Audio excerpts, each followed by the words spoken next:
This is Ryan Bell, and I am here with Mr. Rob Crasco.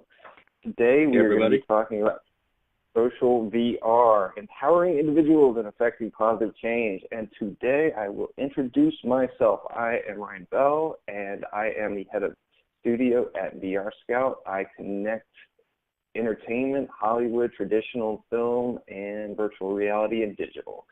And that's really damn fun. Oh, cool! I have a little page. Rob and I happen to be two top influencers in VR, which means we tweet a little bit too much and we talk a little bit too much about VR. But that's because we're huge nerds. I am an award-winning poet. I am a writer, an actor, award-winning actor, which is strange. But I only put that because I really love to learn platforms. I really love to learn platforms, and basically I love to learn platforms so I can teach. And we'll be talking about multiple platforms. We'll be talking about why VR is like the new big, huge canvas. We'll be talking about empathy with erased child trafficking, and we're going to be talking about a lot of crazy stuff. So, Rob, I'd love for you to do a better intro than I just did because you're cooler than I am, but there's Rob. Hey, everybody. Rob Crasco. You may know me online by my AKA Robin VR. I'm an author at VR Scout, where Ryan also works. I have a background, 10 years of virtual world experience. I'm one of the VR influencers that Analytica.com has christened a lot of us with. I work in Second Life as a 3D model designer and a virtual world builder, and I have a background in computer science and marketing. And I'm crazy for VR, much like Ryan.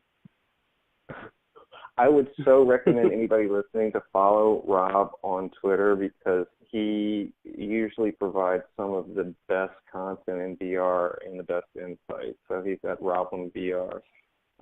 I loved it in my intro. It said that I was a flair bartender. That was in preparation for a discussion I'm talking at the Restaurant Innovation Summit. But anyways, with this presentation, guys, I want to encourage anybody to ask any questions or make any statements, and we'll go with those because we want this to be an engaged thing. With social and with VR, these things are going to merge, and I think that's a really important conversation. And so with Bright Talk, it's a cool ability for us to communicate with you. So any questions you guys have, we're gonna answer it. Yeah. So Rob, please ask the questions. Yeah, please. Let's see. So let's start with a little bit of the social. One of the things that I like to talk about really often is this fact right here. Oops, sorry. I think Rob and I are fighting over this. Okay, there's that slide. If you don't see the fact that social and VR are going to merge, then you're missing the point. Mark Zuckerberg paid $2 billion, 2 Bs, for Oculus, and he's kind of the empire god of social. So you know that that's going to happen in a very big way.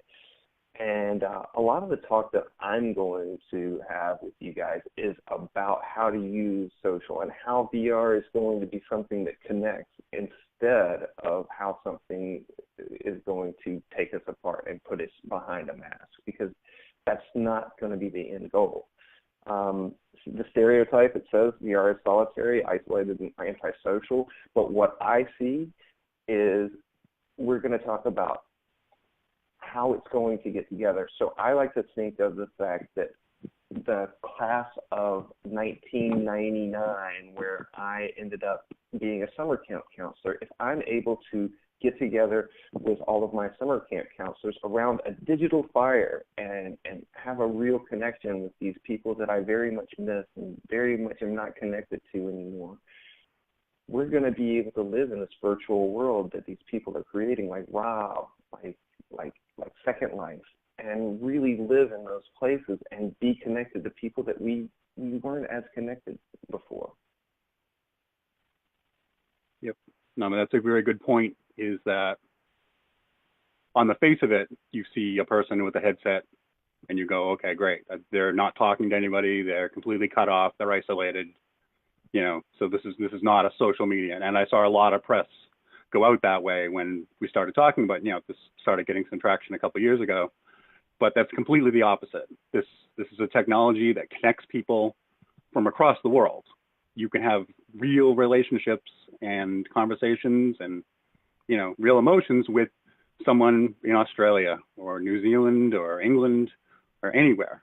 It really just closes up those barriers of distance and puts you in a space with someone you may never have been able to meet in any other circumstance. Right. I very much like the part, the fact where you're able to live in someone else's shoes. Like I was writing a screenplay for VR, and the first line was, a bottle breaks next to you, because it is very experiential. And I've talked to people that have these social experiences where they're in an experience, and it's a friend of mine that had this experience where he got pulled over in a 360 video. He got pulled over by the police, and then when his hands went up on the steering wheel, they weren't his hands; they were the hands of an African American. And I remember him telling me, he goes, I thought, oh crap, I'm in trouble.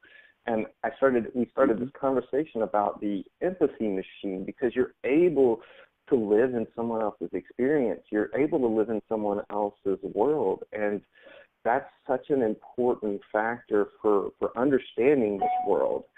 So I like to think that's why we're seeing these things that are easily attainable on Google Cardboard, like Clouds of Sidra, which we'll talk about later, and war-torn type of countries, because you're able to see what the effect is on people. And that's cool, because I think right now, even when we have all this technology, we tend to be a little bit detached. And these algorithms tend to show us only the things that we agree with. What do you think about that, Rob? You know as much about that kind of stuff as I do. Yeah, that's definitely a problem with the technology right now, is that it is giving you what you want to see.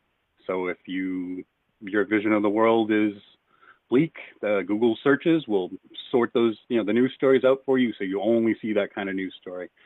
And you're not going to get individual perspectives that are different than your own. And that's part of the tuning, to try to get more clicks and more ad revenue. That's just part of what's going on with, a lot of the online and even some of the social stuff that's going on. It's structured to give you a personalized experience, but that's an isolating experience. And I think with virtual reality, you're going to be forced into experiences that may be a little jarring for you, but that's going to put you in someone else, like you said, someone else's shoes, different perspective, different points of view, and put you in situations that you may not be getting a good view of with the way news and social has been structured. I know it's interesting. I wonder what those algorithms are going to do in the future, because basically algorithms kind of rule everything. And as you say, social is very new, and we're figuring it out together. So, one of the things I like to always talk about is try to follow the good, try to look for the good. It's really easy to be in San Francisco or wherever you live and look for the bad things and look down. But the cool things are, you see something good, you share it yourself, so that your life and your social life becomes a little better. So speaking of social life, I'll let you talk a little bit about Chris Milk and his multiple projects and everything that he's been doing. Every time I go to Weaver Studios, I tend to see him. He's like everywhere. Yeah, he's a busy guy. So if you don't know Chris Milk, he's founder and CEO of Within. It's a VR content development company. Chris Milk's background is in doing things like music videos and small documentaries. And when he came across virtual reality, he said this is the platform he's always been looking for. And that's what he calls it, the ultimate empathy machine. And what he means by that is it puts, like we said, it puts you into a situation you may not have the opportunity to experience, and puts you in the shoes of someone you may never have ever had the opportunity to meet.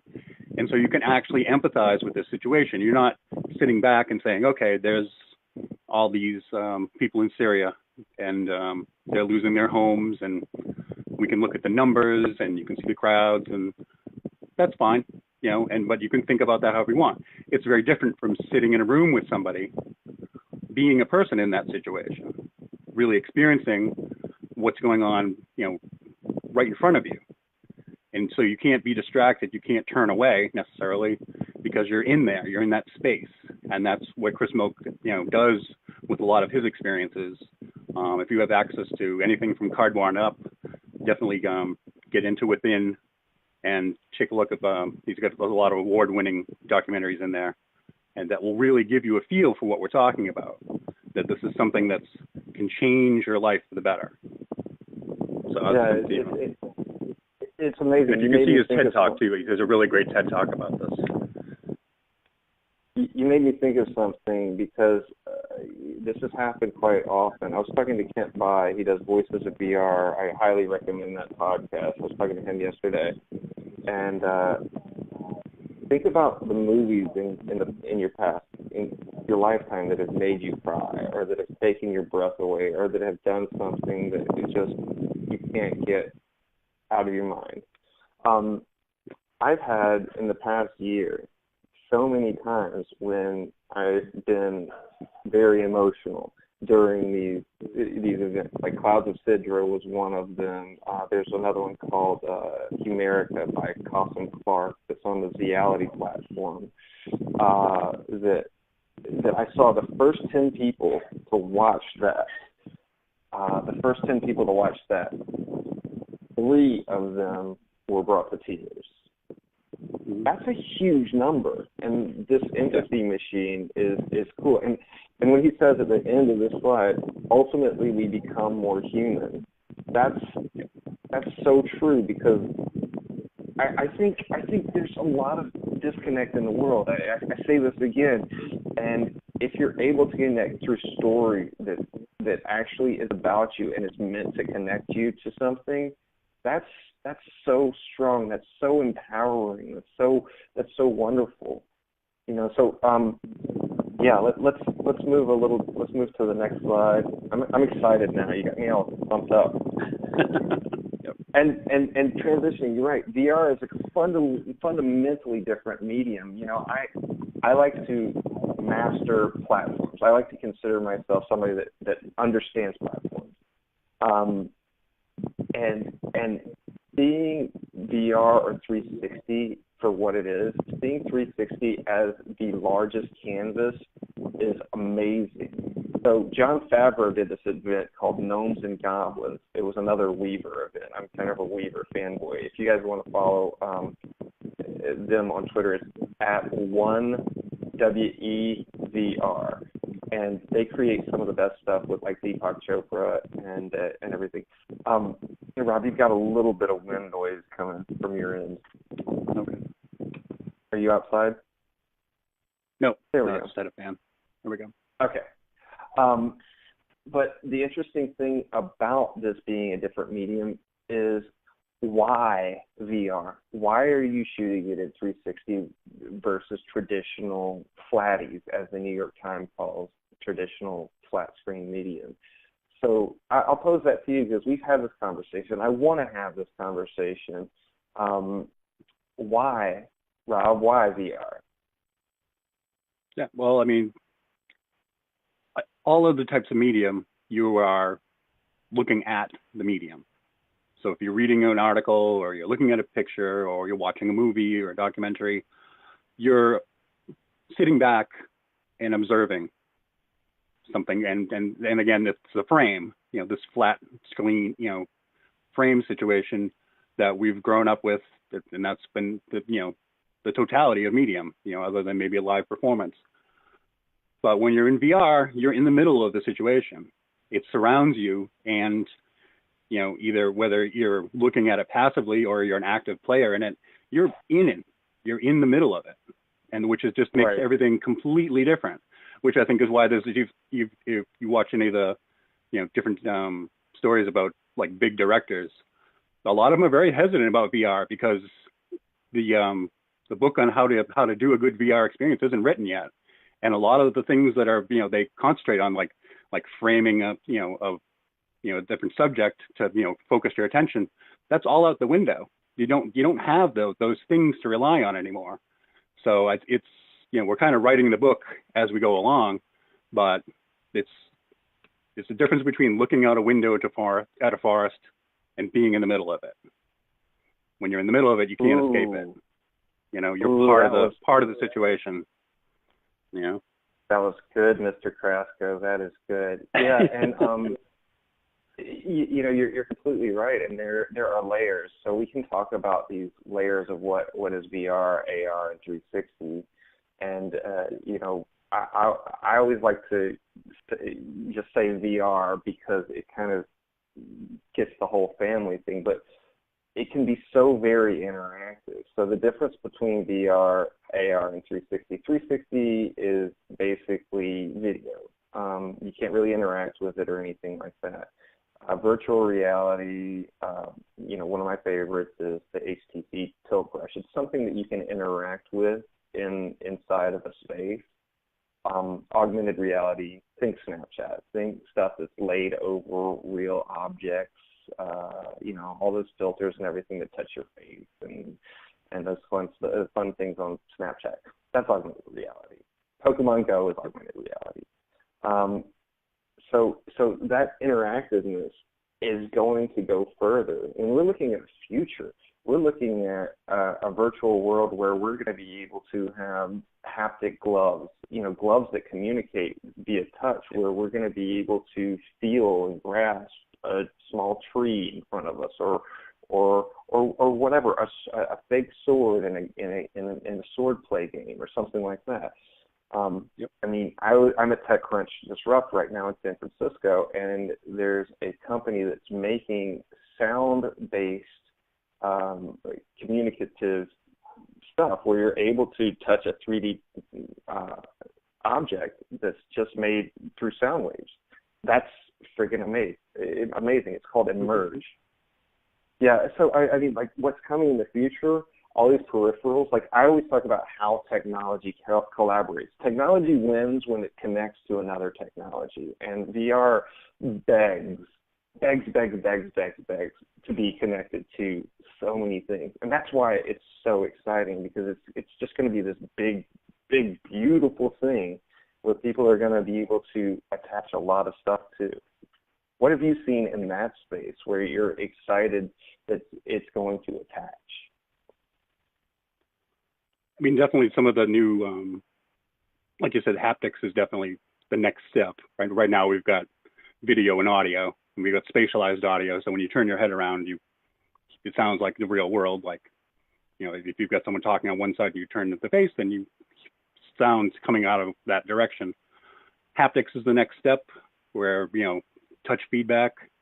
I saw a great demo that had a robot where when you reached out, the robot actually pushed back on your hand so that it felt like a real object. So it was giving that kind of pressure. So in the world that he was looking at, he had a set of boxes that he was going to push off of a ledge. And instead of there being boxes, there's just this one robot hand that came out and pushed against his real hand. So it gave like that kind of real spatial feedback. So that's obviously years away from being, anything at a consumer level, but it was a great demo to see that kind of, relationship with the robotics and machine learning, and all of this stuff is all going to come together, in the VR and the AR.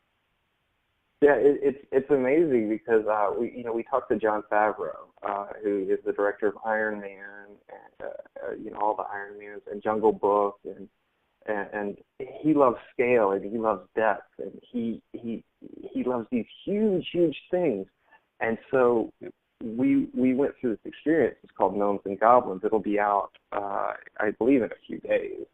But it's a very, very beginning of what can happen. And it's this thing where you're able to experience and interact through this story. And it's not a movie, and it's not a game. It has parts of both of those things, but it's an interactive experience. And when somebody like Jon Favreau, who is a storyteller, creates something that you can't define, that's what gets me excited. That's what tells me that there's a new Hollywood that's going to emerge, or there's a new LA, or there's this connection between technology and entertainment that is going to just marry in this beautiful way and have these cool little babies that we're not going to know how to name them. You know what I mean? Yep, exactly. So, like we're looking at like the Honeymooners. This episode of the Honeymooners is called The Gift of the Magi. It's where Alice sells her a bunch of her hair stuff so that she can get Ralph a bowling ball bag, and Ralph sells his bowling ball so he can get her some like hair stuff. And I remember when I was young, it was the first thing that I ever cried because I thought it was so sweet. And now we're having these events where, small girls are telling their story, like in Clouds Over Sidra, and Sidra is able to tell her story and show her world, and you're having this empathy machine because you're in her world with her.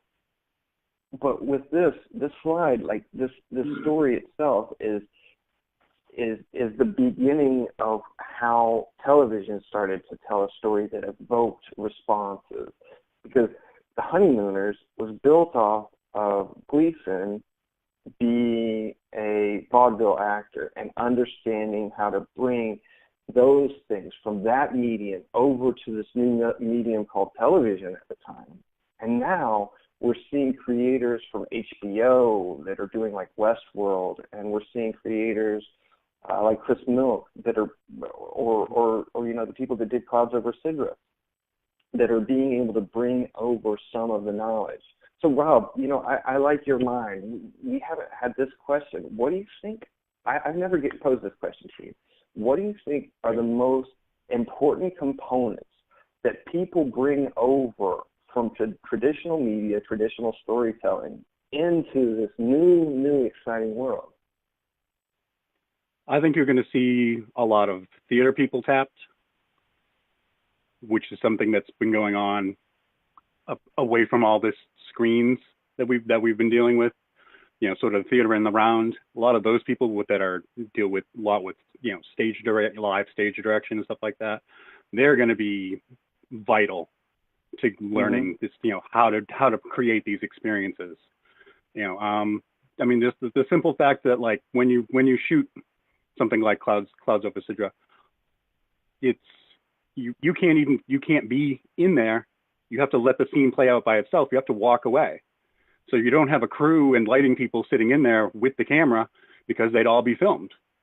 So it just takes, it puts all of this traditional, the way things are traditionally shot with, tons of lighting rigs and, multiple cameras and multiple people in the room, and actors, going, hitting their marks and this and that. All of that gets thrown out the window. So you're going to have people from architecture world being brought in. How do we design a room that works well with 360? Because there are situations like super close to the camera where there are a lot of issues with the stitching with multiple lenses, so you have to kind of keep a certain distance away. But there's a lot of people from different fields that haven't really been tapped for this type of thing. I think are going to be brought in, to really build this new stuff. I completely agree. I do want to say we have a question from the audience. How much bandwidth does a typical VR unit, like Oculus, for instance, consume? Will backbone networks need to be upgraded to support dense settings such as classrooms, hospital, and convention halls? Bandwidth. Yeah, that depends on what type of experience we're talking about. If it's a 360, if we're streaming that in, it's no different than streaming any other kind of video in, as far as the bandwidth concerns. And for things like a virtual world, you generally get delivered the whole world, like as a big chunk when you go to log in. And then beyond that, you're getting little updates. You get like the audio, live audio, and if someone walks across the room, you're getting their position information. So there's not a lot of heavy bandwidth not as much as people think. I mean, the 4K video thing, which is kind of the optimal for the 360s, that's fairly up there as far as bandwidth is concerned. But I don't think it's a big issue as far as getting this stuff out to the people as people think it might be. Gotcha. All right, let's go into Second Life. I want you to take lead on this one. Yeah. I mean, gosh, you're the man. You're the virtual world man. Yeah. So Second Life is longest lived, biggest virtual world there is out there. And when I say virtual world, I don't mean like a video, like a multiplayer video game, because there's no game to play in Second Life. It's sort of the real world mirrored. So people create their avatars. Like this is, you see, this is a woman that's used in a lot of Second Life marketing. She created an avatar that looks remarkably like herself. So I've spent the last 10 years working in Second Life, building 3D models. There's about 1 million active users at any moment. There's concurrently 30 to 60,000 people logged in at the same time. Second Life has a GDP of $500 million, which is higher than some small countries. And, people make a living in there. I do. Users have cashed out $60 million last year. So it's something people will invest in. People will invest their time in these virtual spaces. Now, Second Life has kind of a spotty connectivity with things like Oculus, but the company behind Second Life is building a new platform that'll be VR from the ground up. But this is just to kind of get an idea that people are ready for this. People have productive existences inside virtual worlds, and Second Life's pretty much the biggest example of that. And they do a lot of charity work. The American Cancer Society, Relay for Life, they've generated $230,000 in donations for that. So I mean, there's a lot of things go on in virtual worlds. It's not just a video game, Yes. I mean, I'm seeing an application for you being able to be in The Sims, and you're able to have an awesome Sims game where you're kind of taking care of a roommate or something, because you're more in the game instead of you're just controlling it. I think that would be an IP. I'm always thinking of what intellectual property is going to be the most valuable. Like I love thinking about story. Like Harry Potter would be amazing, and will be amazing, of course. These are valuable properties. But one of the things that I was thinking of is how amazing The Little Mermaid will be as an intellectual property in VR.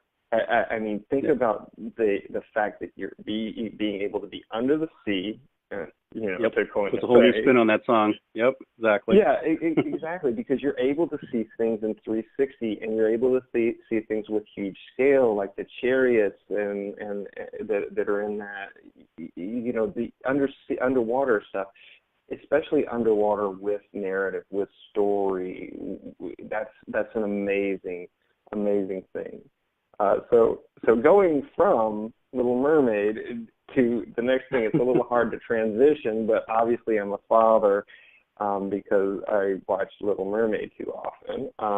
As an adult male, I have 2 little girls, and one of our projects is to work with erase child trafficking, and that is using empathy machine. And so the mentality for what we're doing with that is exactly that. Like, we have to be responsible with that story, because we want to reach the masses individually, and VR is the way to do that. When you see child trafficking posts on Facebook or Twitter, they're a little sticky, they're a little touchy-feely, you don't want to share them. So these things are hard to share and hard to swallow and hard to palate. And the goal for most of these projects is to raise awareness and to educate.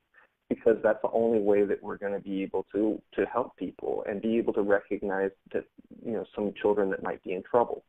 So, Rob, you and I haven't talked at length about this, and so I'm happy that we have the ability to do so. Where do you see this being, this working? Kind of, let's talk about the future of this. Like how with let's use this as a subject. How are we going to be able to, let's say, raise money, since basically this is the next step for virtual worlds? Let's use this as a case study. Talk on this with me. I want to figure it out. Let's talk about it right now. Well, I mean, like you're saying, I mean, this is not an easy subject to talk about. I was completely unaware about it until you brought it to me. I seriously did not know that, like the statistic right here, 46 children a day. That's mind-boggling to me that this is actually going on. Right. And no one's talking about it. Where's the conversation about this? We're talking about celebrities and all kinds of baloney going on, and this is going on at the same time. It's insanity. But I mean, I think, again, this is something that, VR can help bring people into a situation. Maybe you can understand what it's like for a mother that's, had their child taken. Maybe the experience needs to be you're a child that gets taken. If that's what the kind of, visceral environment we need to place people in, so that they understand this is going on. You can't just ignore this kind of numbers. It's insane, and if the numbers are this big here, the numbers are huger in other countries, Right. But it was just staggering to me that this is going on. I had no idea. Where's the conversation about it? And I think if it's something that VR can help with, that's definitely a way to do it. And if it can get people motivated, that's what needs to happen. So as someone that's like directing this project, it's an interesting thing, because I do want to lean on those two pillars of education and awareness. And the way that we're filming it is very point of view, so you're able to see it through the child's eye. We're putting the camera at 4 feet tall, which is the average height of a 4-year-old. And at 4 years old, that's when you really start to develop memory and categorization and everything like that. So as adults, we're able to relate to that height and remember the time that we were that, and we were seeing the world through those eyes, where we did maybe feel a little bit small and a little bit powerless. The only other character we're concentrating right now on is the hero character, and we're putting the hero character at about 2.3 inches taller than the average American. So that you have a feeling of winning, because in the end, with a project like this, like everybody that works in child trafficking basically doesn't want to have a job. We like that's why it's called erase child trafficking, because we want to be done. Yep. We want it to be over. Exactly. And so giving some so this feeling, these two feelings, feeling of empathy, followed by a feeling of winning, of heroism. We're able to show you both of those aspects in a short film, and we're using the medium in this way. We're using small constricting spaces to show a feeling of trap, to give a feeling that you're not free. And then we're using large, expansive spaces to show multiple feelings. You can show that you might be lost, like the old feeling of being lost in a supermarket, or a feeling of extreme freedom. But throughout this, there's going to be that travel, that trafficking feeling where, there's lots of buses. Everybody's watched Breaking Bad, and if you haven't, I basically don't want to be friends with you. But Breaking Bad, how they always have this feeling of length with the time-lapse shots, where you get to see the background, that the clouds going by, because there's so much time that is wasted, and there's so much time in this feeling of loss. So it's an exciting thing to start to define what the pieces are and how to build the puzzle of story. And that's what my team and I and Erase are working on, and we're really excited about that. So I've been excited to work with VR Scout on that. I've been excited as hell to work with Reality on that. That's a platform that is going to feature all the content that we're going to have. It has a social VR aspect. So it's just really interesting. If anybody has any questions, we've got a wonderful 10 more minutes left before question time. So be prepared with a barrage, because I really love to answer some questions. Rob, I don't know. Can you tell how excited I am about the potential there? Because for 6 months I've worked with Erase. I'm on the board. I'm on the board of directors and stuff.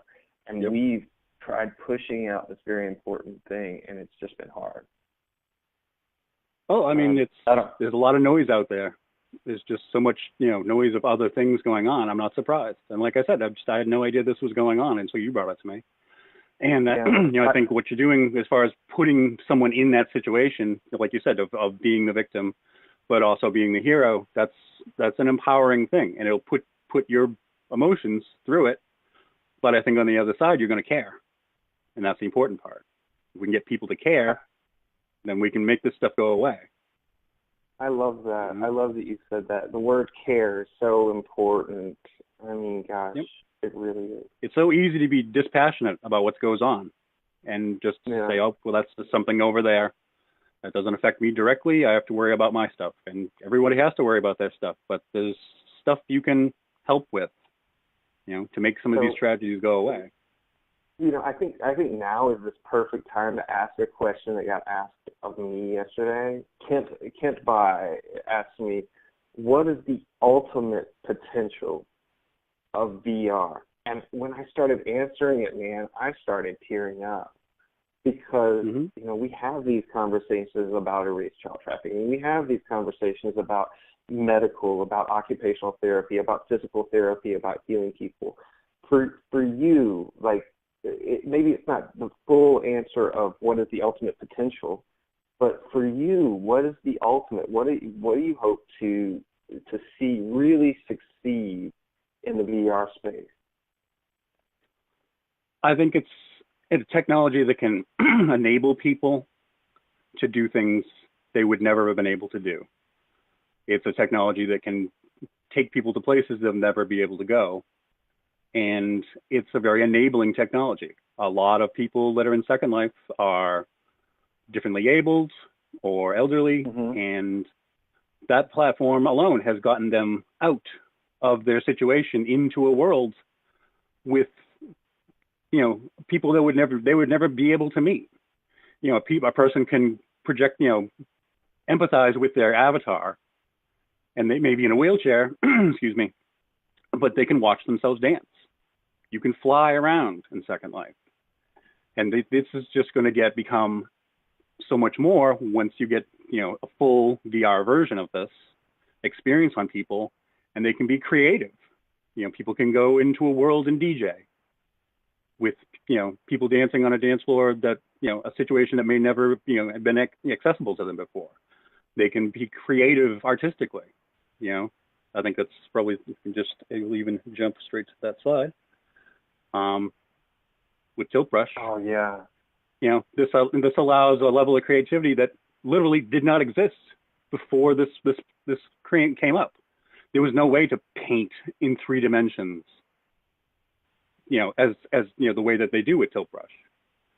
It's something that's going to take people's brains and allow them to amplify their dreams into realities in ways that they wouldn't have been able to before, and maybe get themselves out of situations that aren't ideal. Yeah, so anybody that's listening to this, I consider Tilt Brush to be the onboarding of VR, the fire that is set to your mind of what the potential is. The Google Tilt Brush is amazing. You are able to stand in a physical space, and you are able to draw in that physical space. And you're able to create worlds, and it's getting more and more amazing. So if we look back, we go back in history, because everything that we're doing now has already been done. You can look at the history of television, you can look at the history of computing, you can look at the history of cinema, you can look at the history of radio. It's components of all these things. So what we're looking at now is a person in the HTC Vive with their two wands. One, think of it as the painter's palettes, where you're able to pick the brushes, the strokes, the colors, and then the other one, the wand or whatever, is the paintbrush. And so you're looking at the dress form. So you're able to make a dress. You're able to draw on that dress in a physical space and make it real. And that's something that I think is the most amazing part for creators to really hit and kind of adapt to. My first experience with the tilt brush was at CES. I'd just done a talk on the changing landscape of technology, and I changed a lot of my focus in business because of my experience with the tilt brush. And Malia Probst is one of the people that is a big advocate, and I will tell you straight up, that was my favorite experience that I've ever had in virtual reality, and maybe one of my favorite experiences in the world. You know, like if you have a list of 100 experiences, that probably hits in there, because it was kind of a game changer for me. Rob, what are your thoughts on where the tilt brush is and where the tilt brush could go with on the creative side? Well, I mean, the level of creativity versus like the technical knowledge you have to do to operate tilt brush completely flips the script on this stuff. I've spent years working with programs like Maya and 3D Studio Max to produce 3D objects like the dress stand. That was probably produced in a more traditional 3D package. But the fact that you can have an artist, a dressmaker, walk up to this virtual object and create, this amazing thing with no knowledge. I mean, like you said, you have a palette and you have a brush and you're painting in a 3D space. And she doesn't have to know all the technical, miraculous things that go behind the scenes on this. She doesn't have to become an expert at tilt brush. It's natural.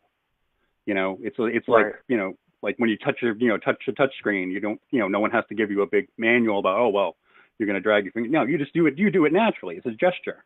And that's exactly what goes on in here. It's such a game changer, You're completely right. And I was inspired. I'm so freaking easily inspired. But Oculus Medium, their tagline is sculpting in digital clay. And I love that because it's so concise and it's so when old meets new, and it's just brilliant. And if you look at history again, if you're a technologist, you're also a historian. If you see the future, then you have to see the past. Everybody knows that. So if you look, Microsoft Paint started in 1991. And this is what Microsoft Paint is in 2016. And this is where computing is going. So we're just looking at a new generation, because this is going to replace a lot, and this is going to use a lot. It makes things, like cool technology is disruptive by nature. It makes things obsolete, and it makes you have to build new things. So we're at this exciting cusp where everything is exploding or growing or dying. It's just like this technology war zone. We're coming up on our time where I want to start answering questions. So what else do we have? We have social VR. And, social VR is exciting. So the first thing we see in social VR is we see Mr. Reggie Watts. And he will be tonight. So this is very timely. If you're watching, is it Wednesday night? Is it tomorrow night or is it tonight? I thought it was tonight. Oh, let me look at my schedule. But look up AltSpace. It doesn't matter if you have an HTC Vive that costs $800 or a Google Cardboard that cost $12. You can you can go in with the flat screen.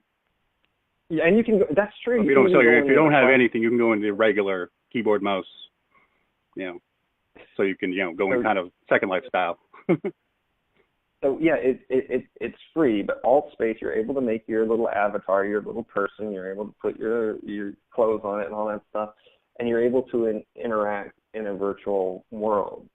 And I'm just really excited because Reggie Watts has been an innovator, and he understands in a funny way what virtual is. I've been in the experiences with him where you see him flying around in a gold space suit, shooting the head of Gandhi or something with hot dogs. I mean, it's just crazy fun stuff, and I think I made some of that up. But, that's really the brand that we're talking about. But we see this where we're able to hang out. Like, I always think about the summer camp counselor friends because I'm the digital hippie of Twitter or whatever the hell I am. But, like Malia and I talk about this where you're able to hang out on a space station, or we say, hey, if we're going to do a show in mixed reality, why don't we interview Seth Shapiro on the moon or something like that? Exactly. So I'm already seeing a lot of the poker tournament stuff happening, which is an easy thing and just such an easy port. Like, everything is a port, in my opinion, right now. Mm-hmm. But yeah, like, that's super, super exciting. So look at what's happening now, and it's very Pink Spoon at the ice cream parlor. It's very first taste, but what's coming is really cool. So, Rob, hard question. What do you think? I'm sorry, I'm turning to Larry King. Maybe as I get older, I'm going to be more and more Larry King. But what do you think Zuckerberg's long play is with Oculus, with connecting VR to social? I'm actually looking at, I think our time's about out. Oh, poof. All right, let's do I think we ran long. One then. Yeah. Let's go real fast. Yeah, I mean, Oculus, obviously, they're connected. It's connected directly with Facebook, and Facebook is directly connected with social. That's their whole game. This is what the $2 billion is about, right? Is putting all that stuff together. So I think it's going to be pretty revolutionary. I don't know exactly where they're taking it. The connection between the VR and the traditional Facebook model, but it's going to be interesting to see exactly what they do with it, because that's a big chunk of change to put into something that's completely unknown. I agree. All right, we've got to close down because we're running over, which I kind of felt like we do anyways. But follow me at Ryan_A_Bell on Twitter. And, guys, we really enjoy this. So if you have any questions for us, feel free. We've got a few questions that maybe we'll just answer on Twitter. And, of course, my friend Rob Crasco, follow him at Roblem, ROBLEM VR on Twitter. I think that's where we're most active. Rob, do you have any parting thoughts as we wane through? No, I think I'm good to go. I think it's just that people need to get involved with VR and the barrier. Pretend. Don't think that this is 3D television. This is a real deal. It's something new. Yeah, exactly. Well, thanks, guys. It's been fun to be on Bright Talk with you guys, and we will talk to you next time.